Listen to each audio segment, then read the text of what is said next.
y bienvenidos a la conferencia inaugural de estas terceras jornadas de Leer es un derecho, y este año tenemos el privilegio de contar con la presencia de Antonio Monegal, que es uno de los grandes pensadores de nuestros días, que ha escrito sobre la guerra, que ha escrito sobre la paz, que ha reflexionado para hacernos reflexionar sobre la cultura en toda su amplitud, como aquello que da sentido a nuestra sociedad, a lo que hacemos y a lo que somos, que ha escrito sobre la importancia de la cultura como acercándose a ella como un acto de concordia, también con las implicaciones políticas que se derivan también de nuestras elecciones culturales y, en definitiva, de la cultura como aquello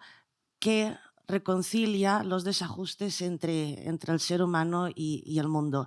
Antonio Monegal es catedrático de Teoría de la Literatura y Literatura Comparada en la Universitat Pompeu Fabra, es doctorado en Harvard, ha enseñado en universidades como las de Cornell, como Princeton, Harvard, Chicago o en Stanford. En el 2003 le fue concedido el Premio Nacional de Ensayo por la obra Como el aire que respiramos, el sentido de la cultura. Posteriormente ha publicado la obra El silencio de la guerra. Es autor también de obras sobre Luis Buñuel y también sobre poesía vanguardista hispánica. Fue uno de los comisarios junto a Francesc Torres y José María Ridao de la exposición En guerra en el año 2004, y en el 2023 con Alice Mahón comisarió Sade, La libertad o el mal, ambas para el Centre de Cultura Contemporánea de Barcelona. De 2009 a 2013 fue vicepresidente del Consell de Cultura de Barcelona y presidente de su comité ejecutivo, y ha ejercido de comisario desde el Ministerio de Cultura de la participación de España como país invitado de honor en la Feria Internacional del Libro de Bogotá este mismo año, bajo el lema Una cultura para la paz. La literatura tiene que ver con los modos de ejercer la libertad, y en esta conferencia, Antonio, nos hablarás de lectura y de libertad, así que bienvenido y muchas gracias por acompañarnos. Muchas gracias.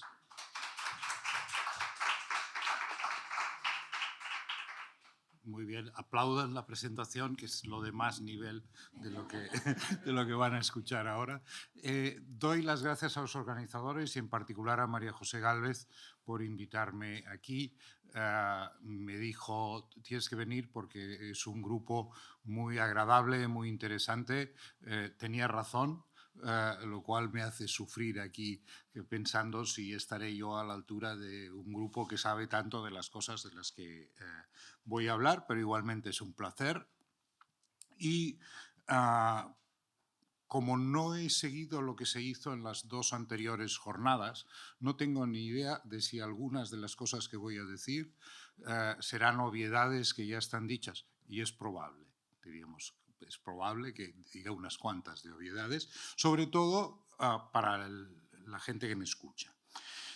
El lema que nos convoca, Leer es un derecho, está entre signos de admiración, para dar más fuerza a la afirmación. Y yo me pregunto si es que necesitamos exclamarnos para afirmar algo que no es evidente.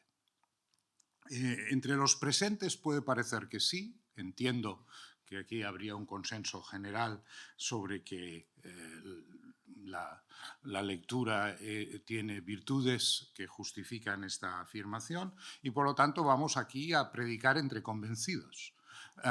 Pero yo propongo que no demos este lema por sentado y empecemos por cuestionárnoslo y nos preguntemos por qué leer es un derecho. ¿Cuáles son las virtudes de la lectura que justifican una reclamación tan contundente? ¿Qué significa decir de algo que es un derecho? ¿Qué implicaciones tiene? ¿Y es un derecho a leer qué? Espero llegar al final contestando más o menos algunas de estas preguntas.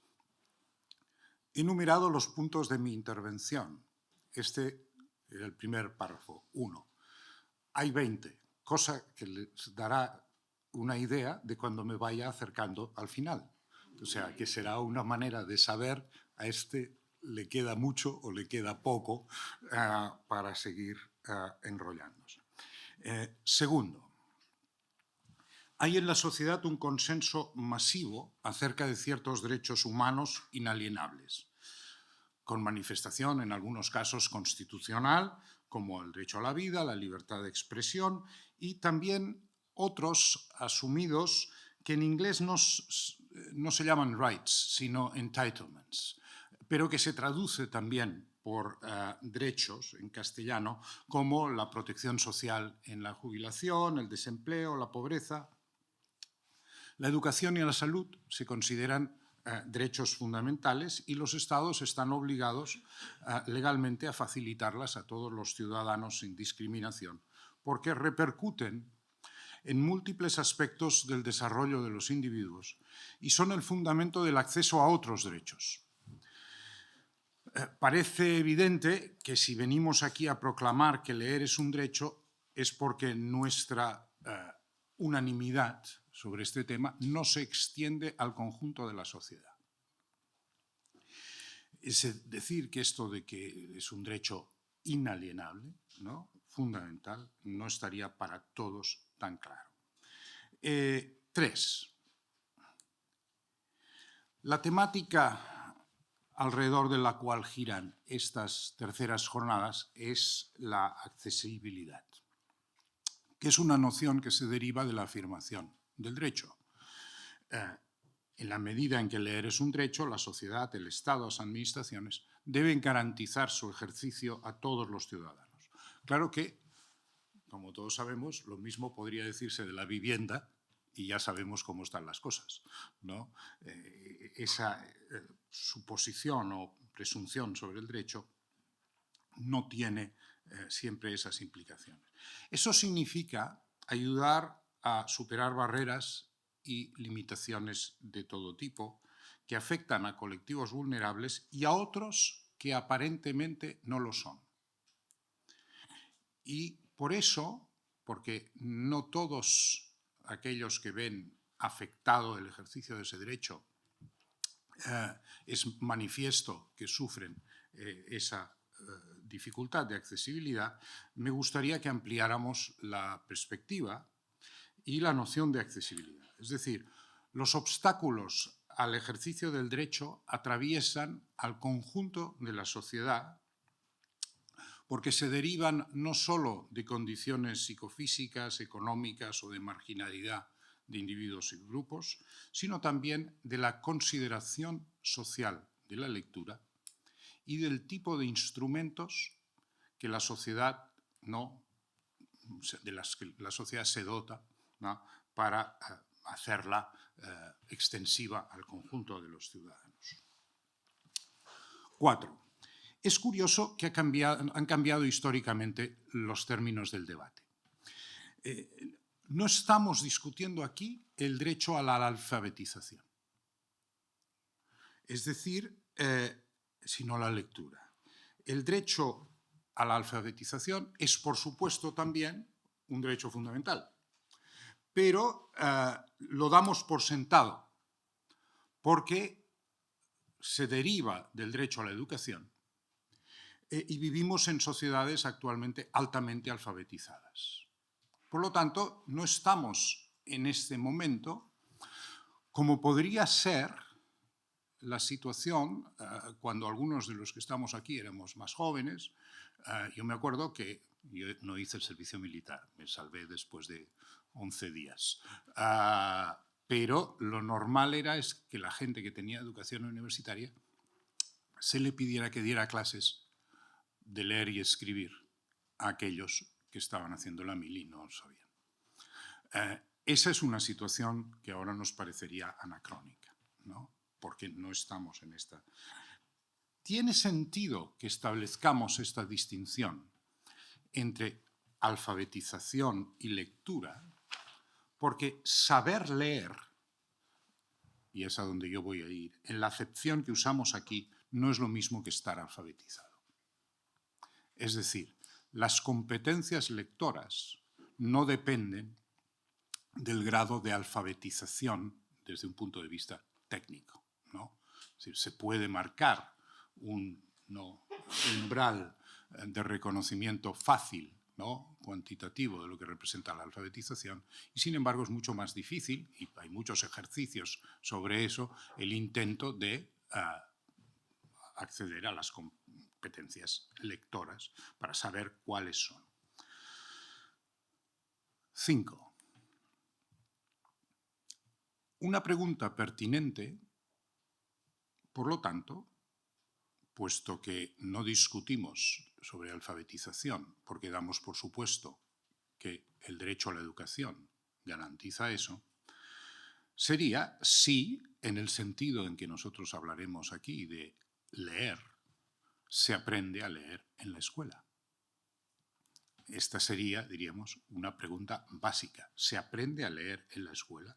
Si el derecho a la educación, ampliamente reconocido y al servicio del cual el Estado pone ingentes recursos, satisface la condición de preparar suficientemente a los ciudadanos para ejercer el derecho a la lectura. Si la respuesta no es satisfactoria, si no consideramos que la escuela prepara para saber leer, nos tropezamos con un obstáculo genérico a la accesibilidad que afecta, ¿no?, a un segmento mayoritario de la población. Es decir, que la condición de acceso al derecho está limitada para una parte muy importante de la población. En enero de este año me invitaron a dar una charla semejante a la de hoy, porque tenía que ver con el tema de la lectura, aunque era más breve, porque era una intervención en medio de otras cosas, que era para la conclusión de un proyecto de investigación universitario sobre maestros y lectura, que tenía como título El compromiso docente con la cultura lectora. Participé en esta actividad. El proyecto me parecía un proyecto muy interesante, que estaba muy bien diseñado, concluyó con un manifiesto muy contundente y con unas recomendaciones.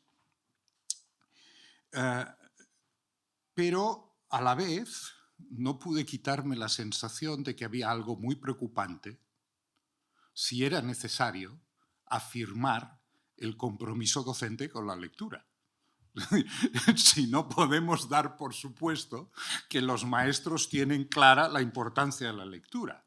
Si hay que convencer al sector educativo de la importancia de la lectura, estamos, ¿no?, ante un problema de accesibilidad que tiene que ver con una desigualdad de fondo en el sistema educativo en función de cuál es el modelo al que llegamos. Por lo tanto, si hace falta convencer a los maestros, y seguro que aquí hay gente del sector de la educación que no sabrán, ¿no?, de qué estoy hablando, si el papel de la lectura en el sistema educativo ha entrado en crisis, algo falla en la percepción social de la lectura. Es decir, que la afirmación de la que nosotros partimos, leer es un derecho, no está para la sociedad vinculada a la afirmación la educación es un derecho. y quiere decir que si hace falta hablar de algo, si hace falta reunirnos para esto, si hace falta montar un proyecto de investigación sobre este tema, es que hay algo que no está suficientemente asumido. Es decir, tenemos un problema. Houston, tenemos un problema. 6. El acceso a la lectura hay que entenderlo, por lo tanto, en el contexto de todos los debates sobre los derechos culturales. Y estos días es particularmente previo este debate, en los días anteriores a la reunión en Barcelona de Mundiacult 2025, donde se van a reunir, organizado por la UNESCO, todos los ministros de cultura de 190 y algo países, me parece, que son muchos ministros de cultura en un solo sitio. Iba a decir que no, si alguien hiciera un ataque terrorista y pusiera una bomba en ese lugar, perjudicaría gravemente la cultura, pero en realidad no sería así, porque la cultura no la hacen los ministros de cultura. Por lo tanto, digamos, sería un escándalo bastante notable, pero no estoy seguro que tuviera un efecto decisivo en la cultura de estos 190 y pico países.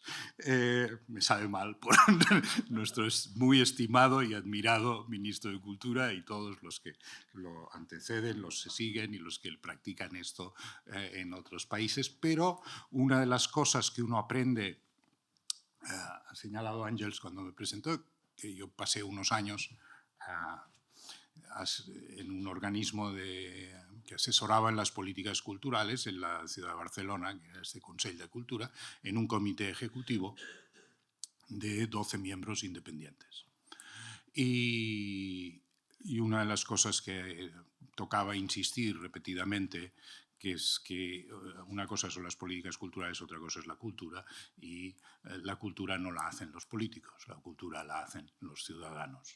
No solamente los profesionales de eso que se llama el mundo de la cultura, que a mí me parece una afirmación muy cuestionable porque presupone que el resto de la gente no vive en el mundo de la cultura, cuando yo no creo que se pueda vivir fuera del mundo de la cultura. Pero esto es una discusión que ya he tenido en otros contextos.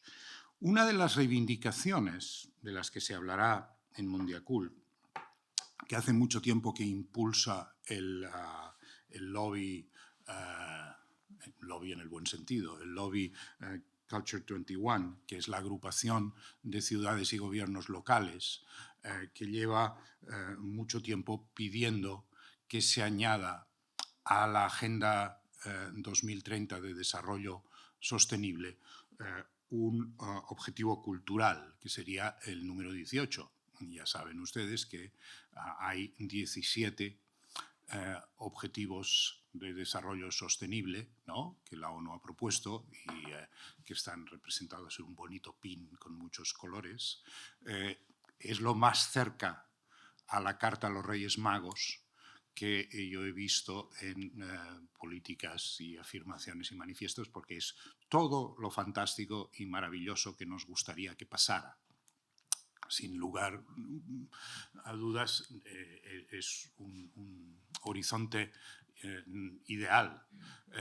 No estoy seguro que sea un horizonte practicable para el 2030. Es que tampoco estoy seguro que sea practicable para el 2050, o me gustaría pensar que quizá para el 3000, si todavía queda mundo, podría aspirarse a algo así. Esa lista de deseos, sorprendentemente, no incluye, que habla, ¿no?, de acabar con la pobreza, con el hambre, con, ¿no?, la crisis climática, no incluye ninguna referencia a la cultura como un objetivo. Esa lista se publicó, si no me equivoco, en 2015, por lo tanto, hace 10 años que se lleva debatiendo lo deseable de añadir ese objetivo. Podríamos discutir mucho hasta qué punto ese listado de ideales sirve para algo más que para justificar reuniones y discursos, ¿vale? Y tranquilizar conciencias.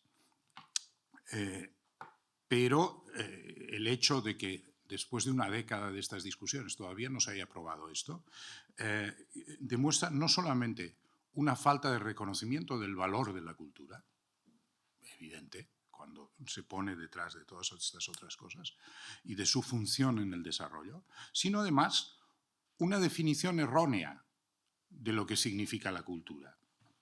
Porque a mí me parece que es bastante difícil pensar en lograr los otros 17 objetivos, ¿no?, sin que la cultura esté implicada en ese proceso, ¿no? Es decir, sin cambios culturales, sin cambios en la visión del mundo, sin cambios en nuestro imaginario, sin cambios en nuestra manera de vivir, que es de lo que se trata cuando hablamos de cultura en un sentido amplio. Para entender las múltiples limitaciones a la accesibilidad, podemos fijarnos en el funcionamiento de las políticas públicas que están típicamente enfocadas a democratizar el acceso a la cultura. Las subvenciones a grandes equipamientos e iniciativas culturales diversas, auditorios musicales, teatros de la ópera, se justifican en gran medida para no repercutir en el usuario la totalidad del coste real de la producción, ¿no?, de estas iniciativas, y por lo tanto reducir el precio de las entradas, lo cual incrementa el público potencial, facilitaría el acceso a otros sectores. Esto, por supuesto, es muy positivo, es un objetivo esencial para mantener la diversidad del sistema cultural. Sin embargo, son muchos los estudios que demuestran que estas ayudas y reducir los precios no consigue ampliar sustancialmente el abanico social de los usuarios. Lo que facilita es el acceso a usuarios ya fidelizados. Es decir, la gente que le gusta la ópera, pues gracias a esto puede, ¿no?, pagar menos para ir a la ópera. Pero eso no quiere decir que de repente ir a la ópera, gracias a eso, ¿no?, consiga, ¿no?, atraer a un porcentaje mucho más alto de la población. Porque, como todos sabemos, la barrera al acceso no está únicamente en el precio, sino que son múltiples los factores, desde el entorno familiar, la clase social, la formación, los hábitos, los gustos. Volvemos, por lo tanto, a encontrarnos por el camino un tema como el de la educación, como uno de los puntos de partida de este problema. 8. Algo parecido ocurre con la cultura del libro. Por supuesto, el precio de la adquisición puede ser disuasorio en algunos casos y las ayudas que reducen, ahora yo me meto en un territorio donde aquí libreros, editores, etc. A ver, no, las ayudas que reducen el precio del libro tienen un efecto positivo, sin duda, ¿no? Pero para que ese elemento tenga peso, el consumidor potencial tiene que acercarse al libro, tiene que identificar ese objeto y plantearse una decisión de compra. Antes de ese paso, tiene que existir otro previo más decisivo que el derecho, el deseo. ¿Cómo despertar el deseo? Quizá debería desplazarse hacia el deseo, ¿no?, el objetivo de algunas políticas públicas, aunque a primera vista el deseo parece ser un territorio que está fuera de los imaginarios estatales. No pensamos que las administraciones tengan que intervenir en el territorio de nuestros deseos, ¿no? Pero es raro, porque en la sociedad de consumo todo pasa por ahí. Toda nuestra vida está organizada a través de la idea de despertar el deseo. El deseo, diríamos, es el sistema movilizador de la sociedad en la que estamos, empezando por el deseo de dinero, que es, claro, por supuesto, la principal religión que se observa. En el caso del libro, todos somos conscientes de que la librería es un espacio que intimida a algunos lectores potenciales, no habituados a sus rituales, a su organización. Esto históricamente hizo que una buena parte del consumo se derivara hacia las grandes superficies y los kioscos, ¿no? Había un consumo del libro de gente que no pasaba por la librería. Y en momentos como la Feria del Libro o el Día de San Jordi, donde el libro ocupa un espacio público, ¿no? Esto se nota, es decir, hay una barrera que cae. Podemos denunciar el carácter predador de Amazon y sus efectos devastadores para el sector, pero debemos ser conscientes de que una parte de su éxito se debe a la democratización afectiva del acceso. Es decir, a que el consumidor no se siente sometido al examen de nadie, no se siente observado, no se siente vigilado. Aunque, por supuesto, el algoritmo sabe mucho más sobre ese consumidor que cualquier dependiente de librerías. Entonces, el consumidor siente que está entrando en ese proceso de una manera no, neutral y anónima, y en realidad está sometido a la máxima posible supervisión. Pero es una supervisión, ¿no? Remota y lejana, que no sonroja a nadie. Es como Spotify. Uno de repente durante un día tiene un día tonto y decide escuchar canciones un poco de un gusto dudoso, y Spotify decide que le gusta eso y se lo coloca en las recomendaciones durante una temporada larga, y uno, claro, tendría que avergonzarse de esa selección, pero como solo lo saben Spotify, ¿no? Y la persona afectada, pues bueno, eso queda en el territorio de la intimidad, como otras muchas vergüenzas que todos tenemos.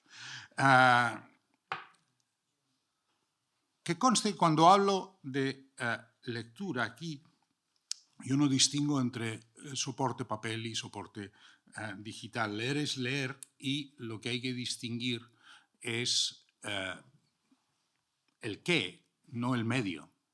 Y el qué sí que tiene aquí un papel, porque lo que hay que separar es lo que supone leer.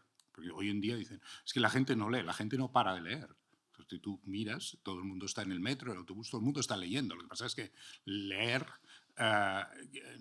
no entendemos aquí qué quiere decir seguir las redes sociales, ¿no? Hay que distinguir entre eso y leer libros, revistas o periódicos.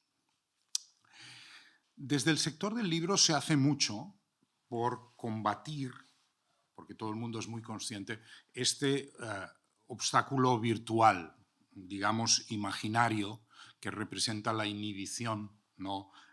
Del acceso. Y de hecho algunas librerías funcionan en sus localidades como auténticos ateneos cívicos.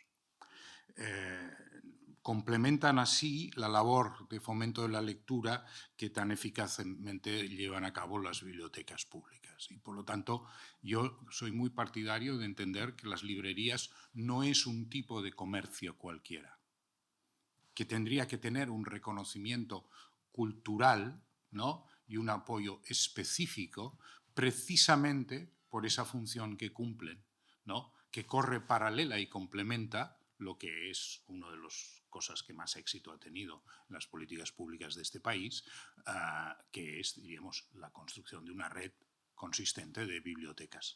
Otra cosa es que estén bien dotadas, pero bibliotecas, a verlas, haylas. Tengo una anécdota que no olvidaré fácilmente y que quería compartir aquí. Al final de la presentación de uno de mis ensayos recientes en Acantilado, en una librería de Benicàssim, en la librería Noviembre, se me acercó un señor, quizá mayor que yo, es decir, un señor de edad avanzada, para que le firmara los 2 ensayos míos que tenían en venta en la librería. Y entonces me dijo que sus hijos estarían muy sorprendidos y pensarían que se había trastornado porque era la primera vez en su vida que compraba un libro. Y compró esos 2.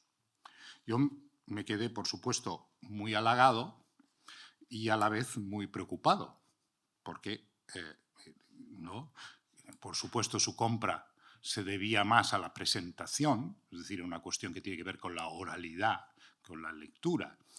Pero yo pensaba que quizá esos dos libros míos no eran el mejor sitio para iniciarse en la lectura y en la compra de libros, y me había caído la tremenda responsabilidad de que a lo mejor este hombre que había dado este paso radical de comprar dos libros, después de leer los míos ya no querría comprar ninguno más, y en lugar de ganar un lector habríamos perdido, ¿no?, todo ese trabajo loable hecha por las libreras que habían conseguido atraer a este hombre, que iba sistemáticamente a las presentaciones, simplemente no compraba libros. Y va, y tiene el pobre hombre la mala pata de que decide comprar los libros de ese día, que eran los míos. No, quizá yo estropeé ese entusiasmo inicial cuando le tocó empezar a leerlos. La anécdota ilustra esto, el resultado de esas actividades a nivel local que se realizan para fomentar la lectura, pero a la vez ilustra también lo contrario, es decir, la existencia de unos obstáculos endémicos. ¿Por qué este hombre, que iba a tantas presentaciones, en realidad no leía? Esto nos vuelve a llevar a la constatación del papel de la educación y el entorno en la formación del hábito, ¿no? Por eso, yo que me dedico a la teoría de la literatura, siempre me ha parecido importante recalcar que hablar de literatura como algo, como hacemos a veces en la universidad, como una cosa que existe en un lugar muy elevado, que tiene solo que ver con una relación entre unos autores que escriben unos libros y unos lectores que los leen, ¿no? Y como si no hubiera nadie más en este proceso. Eso es una visión totalmente falsa y artificial de lo que es propiamente el sistema literario, donde hay muchísimos agentes que hacen que todo eso pase y funcione. Los premios, las ferias, el mercado, la industria, todo eso forma parte. Es decir, hay mucha gente que compra libros, ¿no?, y no los lee. Está muy bien. Es decir, es muy raro que la gente compre zapatos y no se los ponga. ¿No? ¿Qué quiere decir que alguien tiene un deseo de un objeto? A ver, habría también que decir que los que somos muy lectores y muy compradores de libros no podemos poner la mano en el fuego de que todos los libros que tenemos en nuestra biblioteca los hayamos leído bien, ¿no? Pero bueno, este es otro tema. Por lo tanto, aquí hay un tema que tiene que ver con un acceso y unos obstáculos que son sistémicos. De aquí mi oposición radical a la separación entre cultura y educación. Es decir, me parecería más lógico que esas competencias no estuvieran divididas entre dos ministerios distintos, ¿no? Aquí nos convoca, afortunadamente, el Ministerio de Cultura, que está preocupado por el tema de la lectura. Me gustaría saber si el Ministerio de Educación comparte la preocupación también. Porque el tema que nos ocupa está indisolublemente ligado al problema de la educación. No podemos hablar de lo que estamos hablando pensando por separado educación y lectura. Uno de los mayores desafíos sociales de nuestro tiempo, ¿no?, es el problema de la educación, y sin este no se entienden cómo abordar los demás. La desigualdad social, la polarización política, la crisis climática. Todos estos temas tienen un componente que tiene que ver con la educación y con la lectura, por supuesto. En algunas propuestas educativas la lectura se defiende porque enriquece el lenguaje oral y escrito, ayuda a la comunicación. Esto no basta como fundamento de un derecho. El acceso a la lectura no es una cuestión instrumental de equidad cívica, como puede serlo la accesibilidad del transporte, sino una condición de carácter eminentemente político, una condición sine qua non del estatus del ciudadano. 11. Quizá en lugar de derechos u objetivos deberíamos cambiar el vocabulario y hablar directamente de necesidad. La lectura responde a una necesidad fundamental. ¿Nos atreveremos a hablar con un vocabulario y una palabra denostada en nuestro tiempo, no solo del derecho, sino del deber? Puede sonar extraño invocar el deber de leer. Y sin embargo, nadie le sorprende que hablemos de enseñanza obligatoria. El derecho a la educación va acompañado de una obligatoriedad de la enseñanza. Y llamamos deberes a las tareas que se asignan en la escuela. Pero, en cambio, la idea de la obligatoriedad de la enseñanza, que debiera llevar a un deber de lectura, parece extraña. La respuesta rápida a ese proyecto sobre el compromiso docente con la lectura sería ¿cómo educar sin leer? Diríamos. Yo me pregunto, ¿cómo educar sin leer? 12. Por favor, que no se me malinterprete. Yo no quiero obligar a nadie a leer. Por lo menos no después de que la persona sale y escapa de la jurisdicción de las autoridades educativas. El derecho a leer tiene como correspondencia simétrica el derecho a no leer, ¿no? Pero quiero que quede claro que no es efectivamente, a pesar de lo que he dicho, una equivalencia simétrica. No leer tiene consecuencias, no solo para el individuo, sino sociales. Sobre todo quiero subrayar que sin una familiarización formativa con la lectura, en la escuela, en la familia o donde sea, los medios para facilitar la accesibilidad por sí mismos no resuelven el problema. Son procesos paralelos para luchar contra la desigualdad, de la cual esa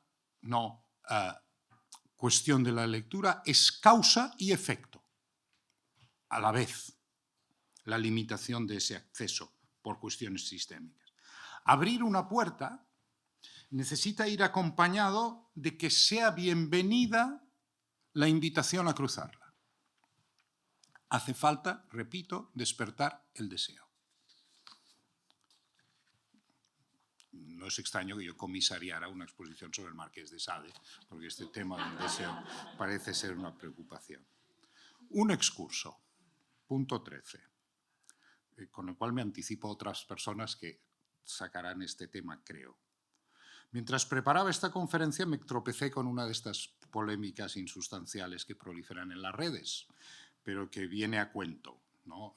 Lo leí también a través del País. Guillermo Altares se hacía eco en un artículo de una intervención de la influencer María Pombo, que yo no sabía quién era, pero al parecer tiene un remoto parentesco con el último premio Cervantes. Pombo, la influencer, no el escritor, respondió a las críticas sobre la falta de libros leídos en su preciosa biblioteca diciendo: hay que empezar a superar que hay gente que no le gusta leer y encima no sois mejores porque os guste. Esa es la cita. Esto ha dado pie a un enorme debate. A Altares le ha dado pie para una jugosa reflexión sobre si leer nos hace o no mejores, llena de amenas referencias culturales, que disfrutamos todos los que participamos de este consenso de que leer es bueno. Al día siguiente, Nuria Lavari y Jesús Ruiz Mantilla, en el mismo diario, se suman a la conversación. Y yo no creo que pueda aportar nada a este debate tan exhaustivamente argumentado, aparte de hacer dos precisiones. Yo interpreto que el comentario de Pombo no se refiere a la superioridad moral o no de quienes leen, simplemente que en su jerarquía de valores, masivamente suscrita por sus seguidores, leer no nos hace mejores que ella. No sois mejores, no quiere decir no sois mejores personas, quiere decir no sois mejores que yo porque leáis, ¿no? Y ella simplemente ejerce su derecho a no leer, que como yo decía es perfectamente respetable. Y que ellas, lo que me interesa es lo que tiene de síntoma de una época. Porque este debate nos habla del prestigio social de la lectura. ¿O no? como apunta Lavary, está en entredicho ese prestigio social contrapuesto al del dinero o la fama, lo cual crea un reto a la posibilidad de generar consenso alrededor del derecho a leer. Porque para decir que es un derecho fundamental, tendría que haber un consenso social sobre el valor de lo que eso representa. ¿Cómo influir para que la lectura sea deseable en esta atmósfera enrarecida? El contrapunto, por supuesto, lo aporta Dua Lipa, ¿no? Que tiene un book club de gran éxito, Service 95, que invierte la tendencia porque muestra que leer es cool, ¿no? Y lo que pasa es que recurre a las mismas estrategias de la sociedad de consumo, a apoyarse en la fama, en el éxito. Leer es cool porque lee Dua Lipa. Si leemos los que estamos aquí, ya se ve que no es cool, ¿no? Lo que sí sirve es para estimular el deseo. Por lo tanto, quizá lo que hay que usar es parte de estos dineros para reclutar influencers. 14. En otra secuela de la polémica, en El País del pasado domingo, se ve que este tema excita los ánimos y ha dado pie, ¿no? Esto es típico de estas épocas en que debe haber falta de noticias. Reúne datos, no, Enrique Alañés reúne datos estadísticos sobre el supuesto descenso de los índices de lectura. Tuve una conversación con Paulo, que ha decidido coincidir con mis pantalones esta mañana, ayer en el aeropuerto, sobre qué hay detrás de estas cifras tan engañosas, pero esto sería un otro tema de discusión. Y recopila, ¿no?, estudios sobre efectos de la lectura. Dice una obviedad, dice que nos hace más cultos. Solo faltaría que leer nos hiciera más incultos. Dice que las evidencias sobre el aumento de empatía son dudosas y destaca los efectos positivos sobre la salud mental y el bienestar. Sigue siendo una argumentación utilitarista que busca beneficios mesurables y no basta como justificación para legitimar que esto es un derecho. Leer no nos hace mejores. Esto está clarísimo. Y no es porque nos haga mejores que es un derecho.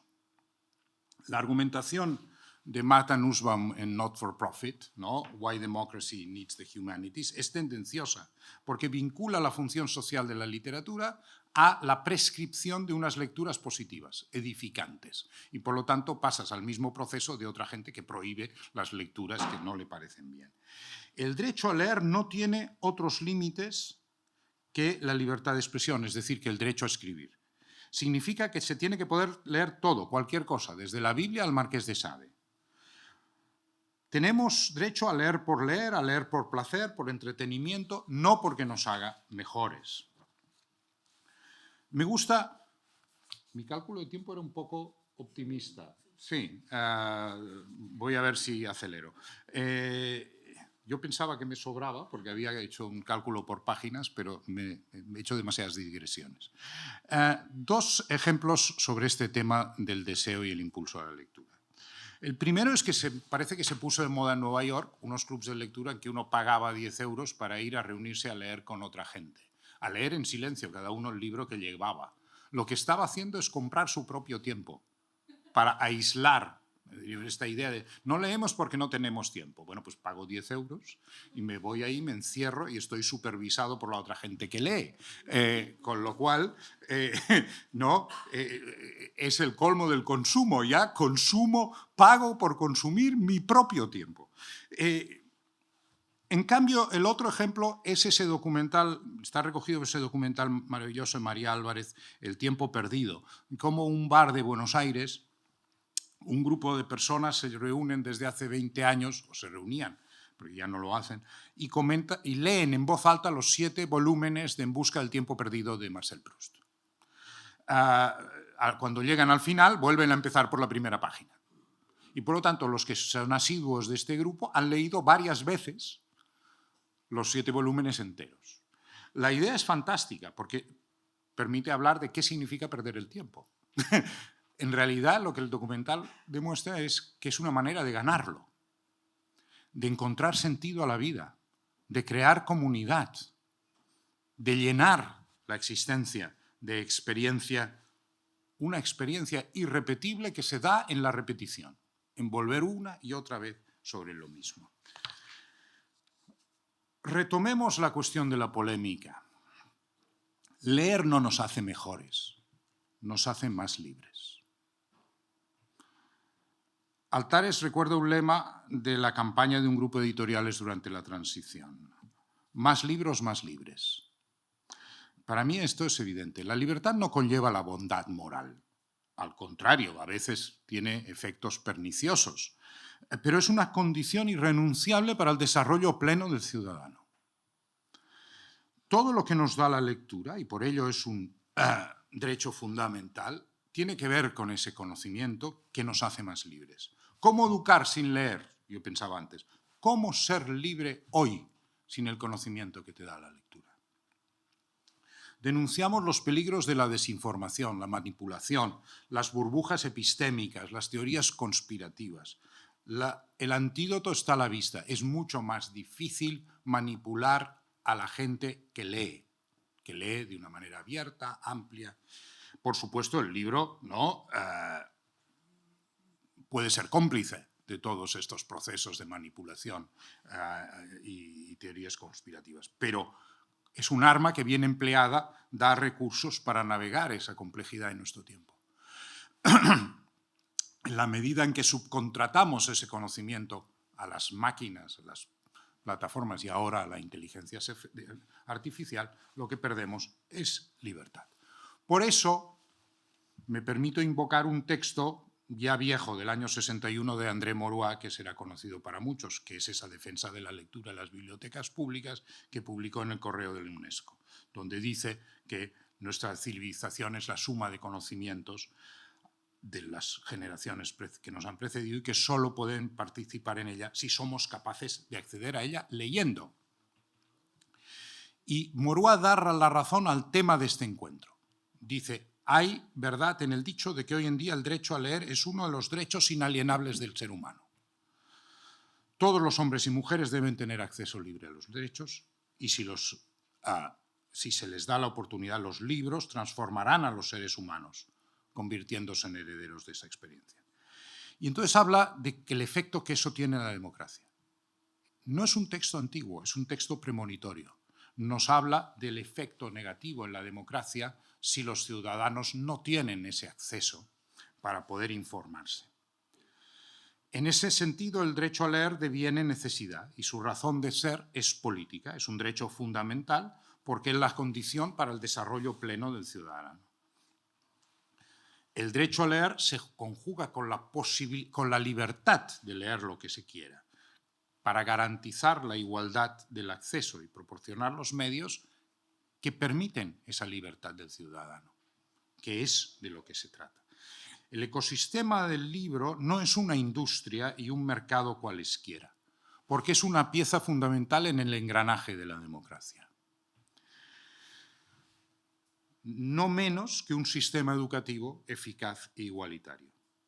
¿Cómo si no aprenden los ciudadanos cuando dejan la escuela? Eso es lo que hace el libro. Y cómo participar legítimamente en el debate público y tomar decisiones informadas sin saber lo que está en juego. Y no hace falta que hablemos solo de lecturas serias, sesudas y aburridas, de ensayos de ese tipo que disuaden a la gente a leer más, sino de la vida de la imaginación y la fantasía, que también son maneras de entender el mundo. Maneras de que cada uno desarrolle plenamente su potencial de vida. Vivir vidas distintas en una comunidad unida en la palabra. Desde los tiempos remotos, desde antes de la escritura, ¿no? La humanidad ha hecho esto, compartir relatos. Hoy en día la literatura oral no puede satisfacer esa necesidad por sí misma, aunque tenga sentido practicarla en ciertos contextos, porque el acervo cultural que tendría que transmitir no cabe en ese medio. Y por eso necesitó de un sistema a pesar de lo que decía Sócrates, de recorrido más duradero, y lo encontró en la escritura y la lectura. Acabo con otro ejemplo, punto 20. Para mí esencial para ver lo que tiene que ver con la lectura y la libertad. El libro de Azar Nafisi, Leer a Lolita en Teherán, con el que concluyo la discusión en mi libro Como el aire que respiramos. Nafisi fue expulsada de la universidad por cuestiones ideológicas y montó un club de lectura con mujeres que habían sido estudiantes suyas. A pesar de que eran adultas, para poder ir allí tenían que mentir a sus padres, sus maridos, sus hermanos, sin cuyo permiso no hubieran podido asistir, porque el hecho de ir se convertía en un acto clandestino. Que eligieran Lolita como lectura en ese club, que podríamos decir de lectura feminista, tiene que ver con leer a través de la posición de la víctima y se convertía efectivamente en un gesto político. Ahí vemos esa conjunción entre lectura, libertad y derecho, un derecho que se les privaba de una manera sistemática. Ellas ejercieron su derecho como gesto de libertad. A través del libro de Nafisi ese ejemplo llega más lejos y al evocarlas multiplicamos su proyección política. Muchas gracias.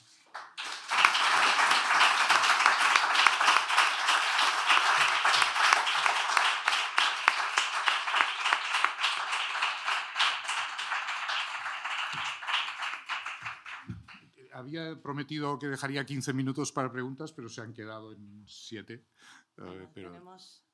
Tenemos unos minutitos antes de empezar la siguiente mesa, si alguien quiere decir o preguntarle algo a Antonio.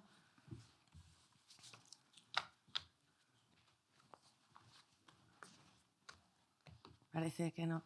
Antonio, María José siempre está diciendo, y a mí se me ha olvidado antes, hacer un poco de énfasis en eso, pero siempre habla de tu trabajo como comisario, ¿no? de Bogotá, y realmente estaba pensando antes que por tu culpa, María José cambió un poco la denominación, ¿no? Pasaste... Comisario es una palabra que pesa y es dura, y desde que tú hiciste el trabajo que hiciste en Bogotá, ahora ya se llaman curadores, que es una palabra más acogedora. Sí, bueno, pero no deja de ser un anglicismo, ¿no? que hemos adoptado así. Pasa lo mismo en el campo del arte. Pero a mí lo de comisario no me parece tan mal, porque es lo que hace uno cuando hace exposiciones y tal. No sé cómo se puede llamar una cosa así, pero digamos, es simplemente una experiencia de aprendizaje. Aquí hay. A ver, tenemos 2 preguntas. Bueno, me ha encantado la conferencia. No sé de qué vamos a hablar después, porque lo has afrontado todo. A mí me ha gustado algo que has dicho, que es como despertar el deseo. Y ahí existe una paradoja. Muchos de los que estamos aquí trabajamos en fomento de la lectura. Yo aprendí a fomentar el deseo de la lectura con mis hijos en prohibírselo. Yo tuve 2 estrategias. Una era poner unos libros en la parte de arriba de las estanterías y decirles, esos no podéis leerlos, están prohibidos, y fueron a ellos. Y otra era prohibirles a la noche, decirles, oye, cuando vas a la cama a dormir, nada de leer. Y como me enteré, vamos a tener una muy gorda, y descubrí que leían, ¿no? Y desde las instituciones públicas muchas veces estamos intentando fomentar la lectura con un público que rechaza la imagen de las instituciones públicas. Es decir, si yo soy vasco, si el gobierno vasco invita a los jóvenes a leer, yo con 15 años no quiero ir de la mano del gobierno vasco y hago todo lo contrario, me rebelo contra el padre, ¿no? ¿Cómo fomentar ese deseo sin cercenarlo, es decir, sin fomentar exactamente lo contrario de lo que queremos hacer? Sí, acabas de señalar, yo también leí todos los libros que me dijeron que no podía leer de la biblioteca, pero es verdad que eso tenía una condición, en mi casa había una biblioteca. Y eso es un tema, a mí hace unos años Josep Ramoneda me encargó un artículo para La Maleta de Portbou sobre la lectura digital. Y dije, bueno, sí, no había pensado nunca en el tema. Y pensé, ¿qué diferencia hay? Hay una diferencia según el tipo de instrumento que utilizas, pero para mí la diferencia principal del consumo del libro en soporte digital es que tú no tienes los libros y por lo tanto no dejarás una biblioteca. Eso está asociado a una cuenta que es tuya, con tu usuario y password, que no heredarán tus hijos. Y por lo tanto, esa exploración de esos libros, yo me he quedado muy contento porque mis hijos, que todos están haciendo bachilleratos de ciencias, yo les dije, me voy a tener que ir deshaciendo de mi biblioteca. Y me dice, no, no, no, no. Dice, una cosa es que hagamos esto y otra cosa es que a lo mejor lo queremos leer. Bueno, pues esto me dio cierta esperanza, que no todo, ¿no? Solo tengo que sacar todos esos libros académicos y profesionales, pero le puedo dejar la literatura. ¿Cómo despertar el deseo? ¿Cómo hacer eso? Saliendo desde una perspectiva institucional. Esto es uno de los problemas más graves que hay en el tema de políticas públicas, no son en la lectura. Hay una desconfianza de unas ciertas generaciones hacia el marco institucional, hacia las instituciones, sin entender que las instituciones son instrumentos que no teníamos en otras épocas y que ahora sirven para, ¿no?, para dotar a la sociedad de maneras de hacer cosas, y que lo que tendrían que hacer esas generaciones es hacer las suyas. Yo hay muchos debates en los que no entro, porque soy catedrático de universidad, y entonces a la que yo hablo, dice, es que este está dentro del sistema, como este está en un... Estoy institucionalizado. Y eso, de alguna manera, pone en entredicho lo que, desde dónde hablas. Yo creo que eso es un debate complicado, como tú dices, cómo estimular el deseo, ¿no? Pero hay una serie de condiciones asociadas. El espacio, lo privado, es muy importante. Pero claro, tienes que partir de si hay libros o no hay libros. Bueno, y ahí la principal diferencia es esta. Y ahí es donde está la desigualdad de verdad en la sociedad. Cuando la gente dice, a mí no me gusta leer, ¿no? Es muy interesante el tema del... No, no te preocupes, yo creo que se nos escucha. Es muy interesante el tema del... que no se escucha, vale. Digo que es muy interesante... Que esto no lo pienses tú. Que es muy interesante el tema del deseo que planteabais y también lo de prohibir, ¿no? Decía Sergio del Molino, que también entraba en toda esta historia, decía que quizá los haters, ¿no?, por llevar la contraria y por odiar a María Pombo, iban a empezar a leer Guerra y Paz. Y nos recomendaba a los medios de comunicación que en lugar de recomendar un libro, que dijéramos que no había que leerlo. Y yo me lo estoy planteando muy seriamente. Es decir, no leáis esto, a ver si la gente lo lee, ¿no? Pero el deseo me lleva a una reflexión también. Decías, políticas públicas para incentivar el deseo. Quizá ahí los medios de comunicación tenemos un papel muy interesante y un reto muy interesante que seguir haciendo, ¿no? Y ahí tenemos algo. Pero has hecho una mención que me ha hecho pensar mucho. Decías, se ha tocado ese tema tanto de María Pombo porque quizá no hay mucha actualidad. Evidentemente, actualidad hay muchísima, lo que está pasando en Gaza, etcétera, pero creo que era un comentario provocador que me lleva a preguntarte esto. ¿No es más bien porque, aunque lo haya dicho María Pombo o lo diga quien sea, cuestiona, como tú decías, algo que creíamos de consenso establecido, en lo que estábamos de acuerdo casi todos, cómo se nos están cuestionando tantas cosas? Es decir, no hemos entrado en un debate que los que lo han provocado no nos van a leer, porque no están en esto.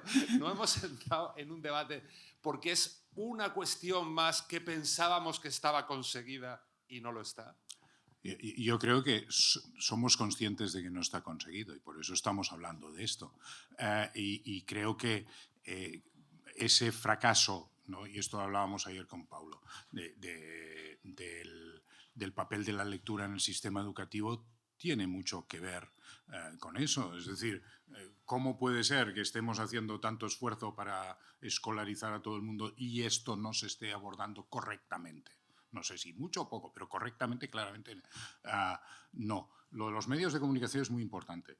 O sea, yo creo que los espacios que se dedican a estas cosas son claramente insuficientes y es un lugar. Ahora, es verdad que eso hay un tipo de público, hay un sector que no se llega y que lo que se trata es que sean unos a otros, que es lo que me decía Pablo. Es decir, es el momento en que entre chavales van viendo en las redes que los otros estos leen y tal, que se va generando ese consenso. Pero esto es un problema de las políticas públicas culturales en general. Yo recuerdo cuando estaba en esta cosa del Consejo de Cultura del Ayuntamiento, cuando habían debates y la gente decía, no, es que los partidos políticos no nos dedican suficiente. Siempre todos los partidos hacían una presentación de su programa para la cultura con la gente de la cultura, ¿vale? A los que ya daban, por supuesto, sobre todo los partidos de izquierda, que ya tenían en el bolsillo y por lo tanto no hacían un gran esfuerzo. Pero en el programa general, no, es que era como los 17 puntos del desarrollo, no salía prácticamente nada de eso. ¿Por qué? Porque eso no gana votos. O sea, eso no gana votos. Entonces, estamos hablando entre un sector de convencidos, pero los políticos que tienen que ganar elecciones saben perfectamente que hay una parte muy grande de la población que estos temas, cuando hubo recortes masivos en cultura, es que salían a manifestarse 4 gatos. No hubo una reacción social masiva. Los recortes en educación y en sanidad provocan reacción social. Y por eso digo que a mí lo que me parece grave es que en el momento en que separamos cultura de educación, nos cortamos las alas, porque no permitimos que la gente entienda que son la misma cosa. Si tú estás defendiendo que una cosa es esencial, la otra lo es también, por necesidad, ¿no? Y ahí hay, diríamos, bastantes debates, pero no quiero coger tiempo, como yo supongo que tendremos ocasión de ir discutiendo. No sé si hay tiempo. Una última, María José. Berta y luego ya, Alfons, si queréis, a la hora del café, a la hora de la comida tendremos tiempo. Pero Berta, sí. Hola, pues nada, una Seguimos. charla estupenda, Antonio, como no era de esperar de otra manera, y sobre todo me interesa mucho lo que se está hablando ya desde el público también en relación a tu charla. Vamos, yo quiero hablar como docente en este momento, no como escritora, y como docente me interesa, cómo no, el tema del deseo y la educación, en este caso unida a la educación. El deseo, despertar el deseo como consumo es algo que sabe la publicidad de todos los tiempos y por lo tanto deberíamos saber también esto. ¿Deberíamos aplicarlo o no? Esto ya es entrar en la lógica del consumo y en la lógica del mercado, si en esa lógica nos interesa meter la cultura y meter el libro, porque esa lógica está más que estudiada. Sabríamos perfectamente cómo hacerlo, porque para eso están las empresas que se dedican a despertar el deseo, que es lo que hacen con cada cosa que compramos y cada cosa que adquirimos, ¿no? Pero desde la docencia hay una cosa yo creo que en el deseo, que hay una palabra que a mí me interesa exactamente en cuanto a la juventud o en cuanto a las personas jóvenes, que son las que más o menos tenemos en el mundo de la secundaria y del bachillerato y después de la universidad, que es la subversión. Quiero decir, plantear la lectura como un acto de subversión. Ahí, en ese acto de subversión sería, porque es la edad de la subversión, es la edad de la contracultura precisamente, pero la contracultura puede traducirse en muchas cosas. Y una de ellas es cómo subvertir, y en este caso cómo yo como docente planteaba con estrategias muy diferentes y largas de explicar, que no tiene sentido, cómo la lectura para ellos y para ellas podía ser un acto de subversión, y esa era mi estrategia, de alguna forma, de deseo. Pero también creo que los conocemos perfectamente. Aquí hay profesionales del libro que los venden, además de producirlos y además de escribirlos, y sabemos que, por ejemplo, el bestseller se vende con una estrategia precisamente de deseo. ¿Y por qué deseamos comprar un bestseller? Porque otros lo han deseado, porque otros lo desean masivamente. Es una estrategia básica de deseo, compra, etc. Quiero decir que si queremos aplicar las estrategias típicas de mercado para hacer que el deseo sobre el objeto libro y, por tanto, sobre la lectura, pero que no es lo mismo, creo yo, podríamos hacerlo. El problema es que creo que está dividido el deseo sobre objeto libro y el deseo sobre la lectura. Creo que no son lo mismo. Y ahí es donde a veces nos perdemos, ¿no? Solo quería, en realidad no era una pregunta, sino una reflexión. No, pero eso que acabas de decir es lo que te iba a contestar. A mí lo que me parece importante es distinguir entre el proceso de estimular el consumo y el estimular el deseo a leer cosas que te van a llevar más allá de tus expectativas ya construidas. Es decir, del leer porque lo ha leído otro. Es decir, leer aquello que abrirá tus horizontes, que es lo que pensamos que la lectura puede hacer, lo que va a despertar tu imaginario y transformar tus ideas. Eso como has dicho, tiene que ver con la lectura, no con comprar o no comprar libros, ¿no? Que son dos cosas. Alfons, tenías una... ¿Volies fer una intervenció, Alfons? Vale. Bueno, damos paso. Queda una pregunta.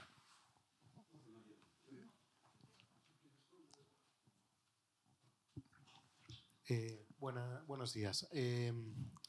Yo es una pregunta de reflexión, ¿no? También, porque estamos hablando de la democratización, de la accesibilidad, de que se debe o se tiene que tener ese derecho a la lectura, que no obligación a la lectura. Pero claro, yo veo 3 factores, ¿no? El primero, la accesibilidad. Sí que tiene que ser accesible a todo el mundo. Y ahí hay muchos medios, entre ellos el de las bibliotecas. Tiene que ser asequible. Ahí es un concepto que hemos abierto la espita, que es el precio de los libros. Pero bueno, también tiene que ser viable. Es decir, si un precio justo no se puede mantener el sector. Y lo digo desde el que cobra por escribirlo hasta el que está en la librería 8 o 10 horas al día ofertando y promocionando y haciendo promoción cultural entre todas las tareas que hemos dicho. Pero claro, una vez dicho esto, yo me encuentro en la situación de, enlazando con la publicidad y los medios, que todos sistemáticamente desde los 45 años que tengo, llega septiembre y es la cuesta de enero, los padres tienen... O sea, quiero decir, el coste del valor de los libros de texto.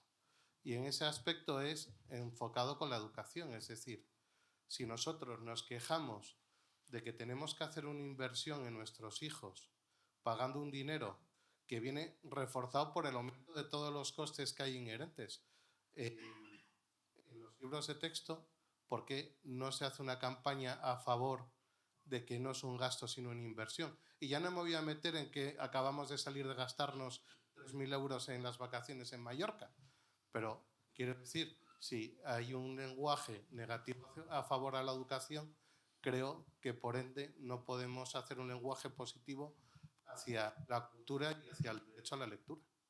Sí, lo que señalas es cierto, hay una cuestión de precio, una cuestión económica. Lo que pasa es que a mí me interesa también subrayar que, diríamos, consumir, todo el mundo consume de todo, ropa, móviles, de todo, ¿no? Por lo tanto, las decisiones que se toman vienen de un lugar previo, que es los valores que asignamos a las cosas.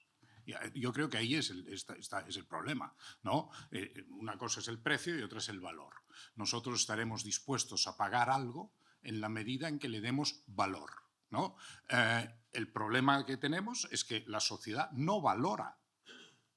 Este es el síntoma más evidente. No valora aquello que tú puedes ir bajándole el precio, pero aunque lo regales, si no se lo van a leer, no servirá de nada, ¿no? Y yo creo que aquí estamos en un territorio donde evidentemente los objetivos culturales, políticos, etcétera, van por un lado, los objetivos comerciales pueden ir por otro.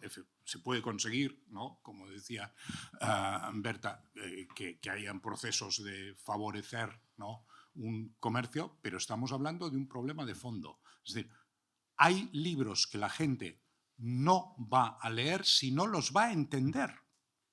El problema de la comprensión lectora tiene totalmente que ver con el deseo de qué quieres leer, ¿no? Y por lo tanto, ¿no?, si no se trabaja la comprensión lectora, se excluye, ¿no?, toda una serie de posibles lecturas, independientemente del precio que tengan. Pueden ser baratísimas, ¿no? Hay libros que están en el dominio público y aún así no se leen, ¿no? Que me sabe mal porque yo siempre sufro para el que viene después. Sí. ¿Hay alguna intervención más? Sí. Bueno, yo ya lo he dicho. Disculpa.